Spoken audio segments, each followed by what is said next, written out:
Hello, everyone. My name is Bronte. My pronouns are they, them, and I am the TA for this course. I've interacted with some of you over email, but no one will have met me as I'm not attending lectures.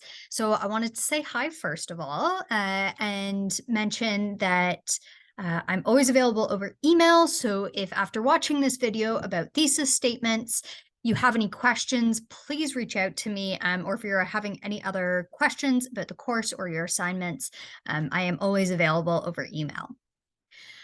So the reason I am making this video for you today is to talk to you a little bit about theses. So when I was marking the visual analyses, I noticed that this is something that a lot of folks were struggling with. And if you look back at my feedback that I left on your visual analysis, many of you will see that I mentioned thesis statements.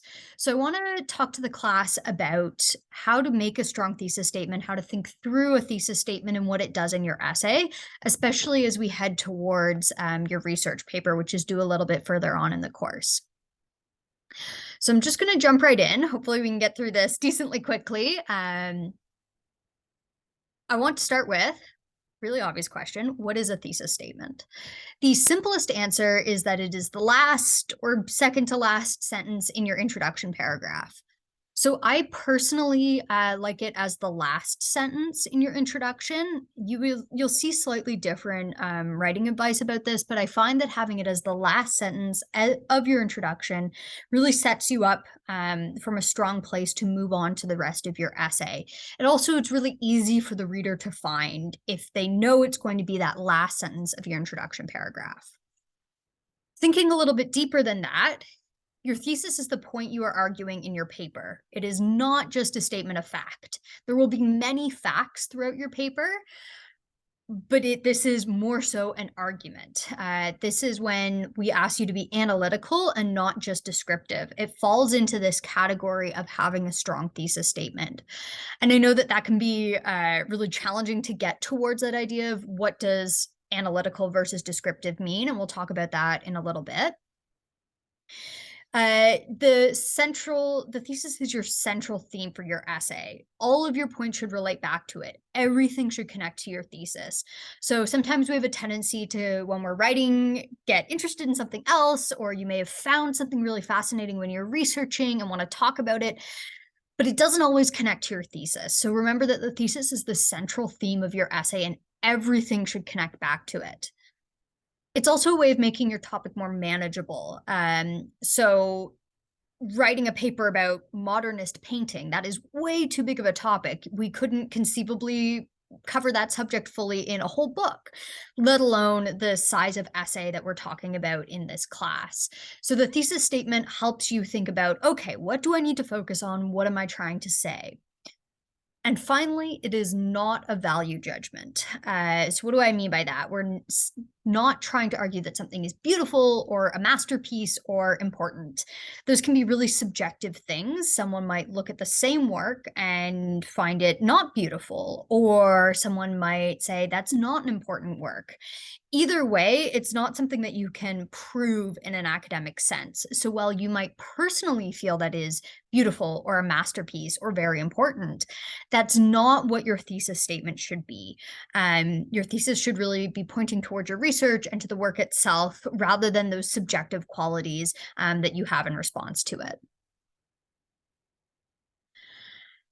So how do we go about developing a thesis statement? I know that you probably heard lots of professors and me in my comments to you saying, make sure you have a strong thesis statement. You're trying to be analytical, not just descriptive.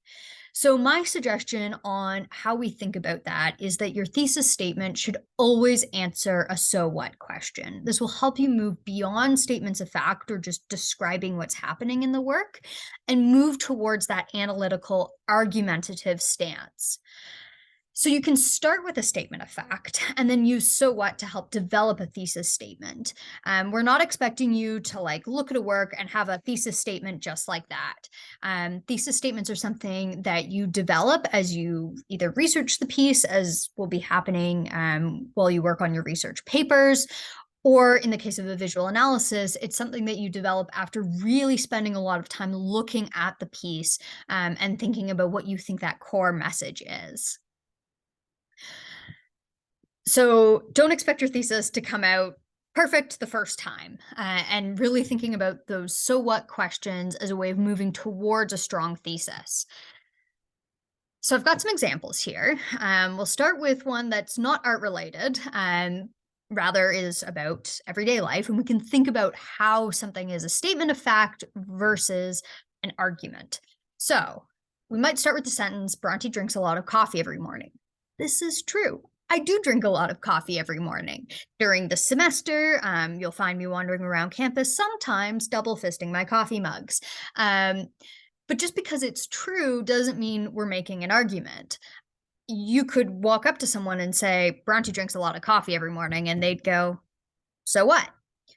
Moving on from that so what question, though, we can think about why my drinking coffee matters. So we might answer a so what question about my coffee habits as the repetition of coffee in Bronte's daily routine conforms to graduate student stereotypes and demonstrates their stress about their studies.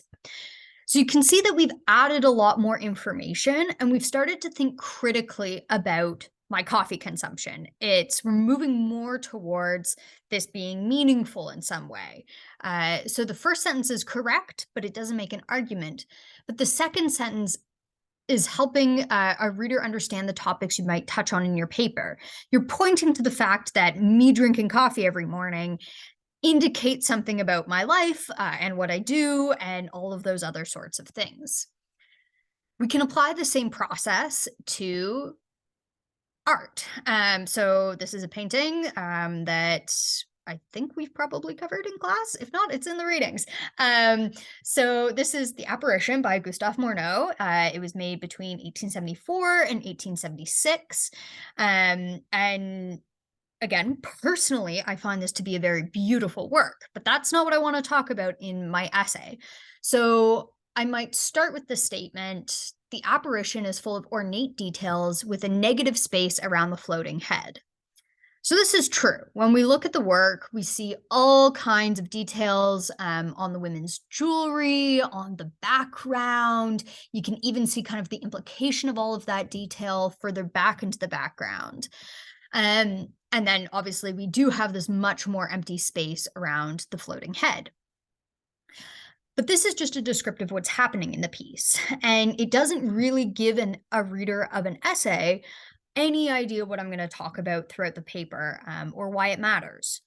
So I might expand on this. I might read this first sentence, ask myself, well, so what? Why do I care about the ornate detail and the negative space? And I might rephrase and expand to the ornate details that Morneau uses in the background and on the figures creates a contrast with the apparition's halo of negative space, suggesting a religious experience that disrupts the perceived excesses of secular life. So again, we see that the sentence is much longer than the first sentence, and this is probably true. Your thesis statement will probably be a longer sentence, and it's pointing to some of the key ideas I might address in an essay about this painting. I'm not just saying that there is a lot of detail on the women's clothing and the backgrounds. I'm now linking the idea that that detail is symbolic of excess of secular life, which might be something that is really negative, versus the contrast. And using the word contrast is a stronger term there. It means that I'm pointing to the fact that this is a key idea in my thesis, in my essay, that I'm going to really rely on the fact that these two parts of the paintings are very different and the tension between them is what's creating meaning in the text. So there's a lot more in this sentence. And as you've heard me talk and expand about why that thesis statement contains all of those pieces, those would be the types of ideas and arguments I would bring up in the remaining paragraphs. It also points to where I might bring in sources. So I'm talking about in this thesis statement, the perceived excesses of secular life. So this would be something that as a reader of this essay, you might expect that I've done my research and I have some sources to talk about what Gustave Moreau believed about life outside of Christianity. So making sure your thesis statement leaves you enough room to connect all of the points you want to bring up in your main body of your essay, while also being specific enough to actually provide an argument to answer that so what question. So those are a couple of examples, and I want to end off with how you branch out from that thesis statement. So remember at the beginning, I mentioned that the thesis should be the kind of central point of your essay. Everything should connect back to it. And a good way to check that you are connecting all of those ideas back to your thesis statement, as well as checking that you've structured your essay well, is taking your thesis statement and then the first sentence of each paragraph. And it should read like an outline of your essay. I should be able to take the thesis statement and each of those first sentences from the paragraphs and know not the details of your entire argument, but kind of the broad strokes. What are the main things you're going to bring up in your essay? The order and the connection between ideas should be really clear. I should be able to look from that thesis statement through the first sentence of each paragraph, and your argument should come together. I should see how you're supporting that thesis statement. Really make sure, even when you are writing within your paragraph, so moving beyond the introduction sentence of each paragraph, make sure you're making it very clear how your points connect back to your thesis. Oftentimes, things make sense in our heads, but they don't come through clearly on the paper, and I can only mark what you have written down. So even if something seems like it's a little bit obvious, it might not be. You are ultimately going to be the person in your research paper who has done the reading. You have looked at those sources. You have gone through academic databases. You've spent a lot of time with that piece. So you may know things about that piece that I do not know. So making sure that you clearly explain those connections and how each point supports your thesis statement is really important for kind of using that thesis statement throughout the rest of your essay. You should also make sure that you are leaving out points that don't directly relate to your thesis. There is a lot of information out there. You do not need to include all of it.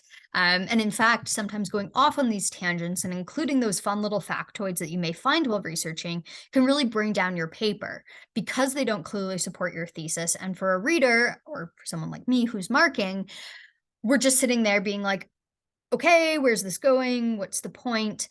Make sure that those facts that you're including, that the sources you include really are supporting your thesis.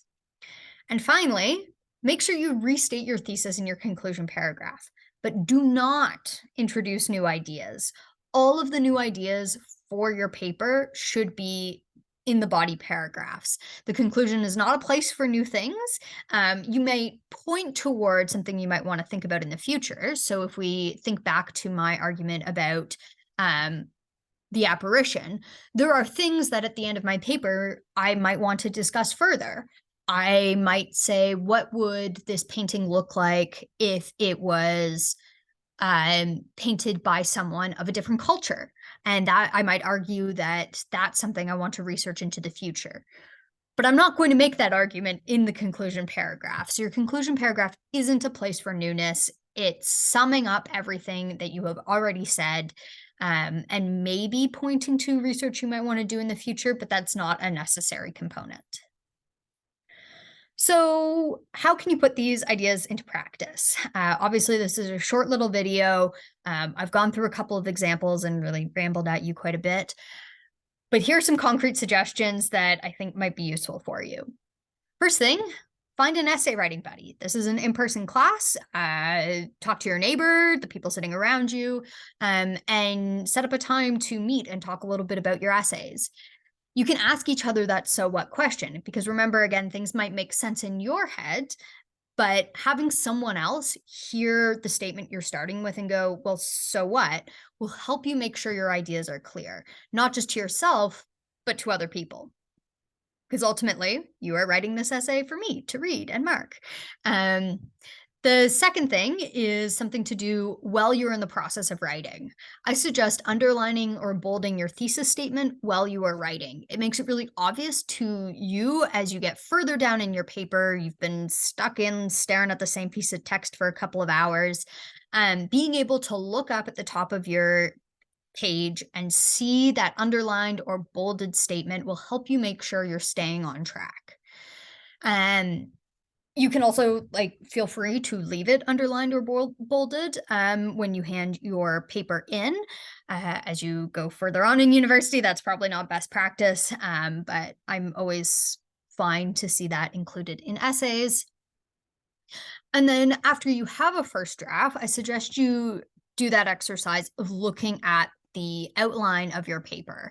Take your thesis statement, the first sentence of each paragraph, and see if it is an accurate outline of your argument. If you just look at those things, would you have a good sense of what the rest of the essay says? And if it doesn't really align, if that outline you create doesn't align with the actual essay, you need to think about tweaking your structure somewhat and making sure that you emphasize those connections back to the thesis. And the final point that I suggest you take as you continue on with your essay writing process is to ask questions. You can email me if you're still struggling with how to create a thesis, or if you're otherwise running into issues with the research paper or other elements of this course. You can reach out to your peers. I also really highly suggest the Writing and Learning Center. There are lots of supports available to you. We really want to help you succeed in this course and with your academics in general at OCAD. So make sure you reach out for help if you need to. Thank you very much for listening to me. I hope this was helpful, and I look forward to reading your essays.